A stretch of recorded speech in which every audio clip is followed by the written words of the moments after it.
वृंदावन में एक विवाह में गए, प्रतिष्ठा में प्राण देना जिसको कहते वो हमने भोगा है। वृंदावन एक विवाह में गए, उनका बड़ा आग्रह था। विवाह में गए तो उन सब ने बहुत बार आग्रह किया कि भैया आपके लिए बिना लहसुन प्याज का भोजन है, शुद्ध सात्विक, आप कहीं बैठकर खा लीजिए। हमने कहा यहाँ विवाह में भीड़ भाड़ है, यहाँ खाने का कोई मतलब नहीं है। तो एक मित्र का उसी समय फोन आया, बोले भैया पता चला वृंदावन आए। हमने कहा आए तो हैं। बोले आज हमारे यहाँ कीर्तन है, पूर्णिमा का कीर्तन है, तो आप हमारे यहाँ आ जाइए। अब महाराज हम पहुंच गए उनके यहाँ। हमने कहा कीर्तन है तो भोजन भी जरूर मिलेगा। अच्छा, उल्टा उन्होंने फोन पर कह दिया कि प्रसाद आपको कहीं नहीं पाना, यही पाना है मेरे साथ प्रसाद। हमने कहा चलो ठाकुर जी ने व्यवस्था की, चले चलते हैं। अब गए तो महाराज वो तो झाल बजा के कीर्तन गाए कीर्तन। अब हमें लगी भूख, बजते बजते रात के 1 बज गए। हमने कहा चलो अब कीर्तन पूरा हो तो रोटी मिलेगी।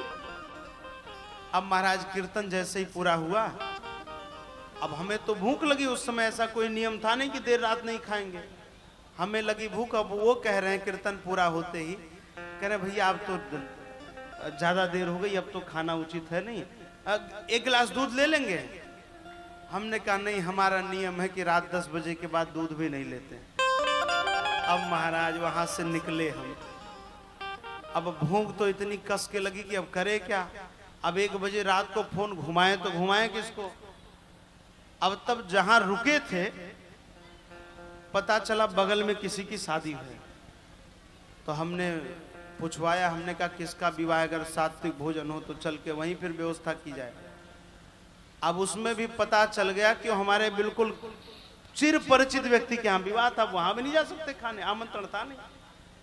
फिर हमने वहीं धर्मशाला के एक सज्जन को बुलाया और बुला करके उनको 100 रुपए दिया। हमने कहा जाओ महाराज, थाली में गोवर्धन पर्वत जितने ले आना चावल, और बीच में डाल लाना कोई सब्जी हो। आज रात किसी प्रकार प्राण बच जाए तो बहुत उपलब्धि होगी। अब जैसे तैसे रात को खा के सोए। अब वही सवेरे व्यक्ति फिर फोन कर रहा है जिसके यहाँ कीर्तन में गए थे। बोले भैया रात को आप भोजन नहीं किए थे, आज कहें दोपहर की व्यवस्था हम करवाएं कुछ। हमने कहा भैया दोपहर के छोड़ दे, अब जिंदगी में तेरे चक्कर में नहीं पड़ेंगे। आज तक वो व्यक्ति हमारे सामने नहीं आया। उसके परिवार के कितने लोगों ने क्षमा मांगी, हमने क्षमा भी कर दिया, ऐसी कोई बात नहीं है, लेकिन होता है।